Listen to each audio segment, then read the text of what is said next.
Waarheen sal jy eers wil vlieg as jy 'n lisensie ontvang? Ek dink die oomblik wat ek my lisensie ontvang, sal my pa definitief op een van my eerste vlugte wil wees saam met my. Hallo en welkom by my Boetie Vlerke. Vandag is ons hierso by. Rico van Eyck.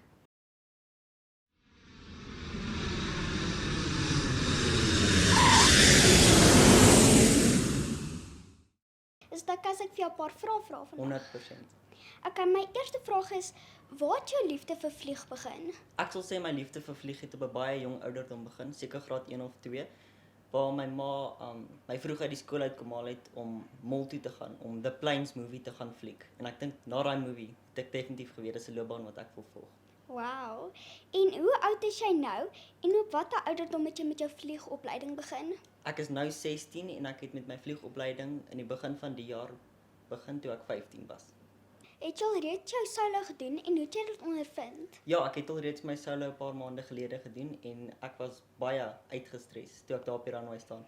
Maar net soos wat ons opgestyg het en in die lug was ek te geweet ek is in my plek. Okay. Hoeveel ure het 'n mens nodig om jou PPL lisensie te ontvang? Vir jou private pilot's license het jy 'n minimum van 45 ure nodig. Ja. Hoeveel vliegure het jy al gevlieg? Ek het nou 44 ure gevlieg die stadium.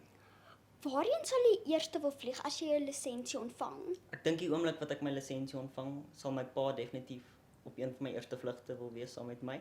Anders as ek kan kies om internasionaal te vlieg, definitief Dubai. Okay. Waar doen jy jou vliegopleiding? Ek doen my vliegopleiding by Lanseria met 'n vliegskool by die naam Cirrus South Africa. Okay.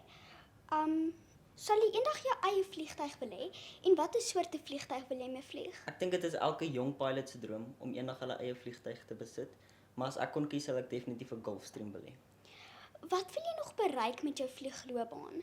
Ek dink omdat ek so jonk is, het ek baie keuses en opsies wat ek vir my loopbaan in vlieg wil doen, maar as ek kon kies, is dit definitief die grootste droom om eendag by Emirates op te eindig.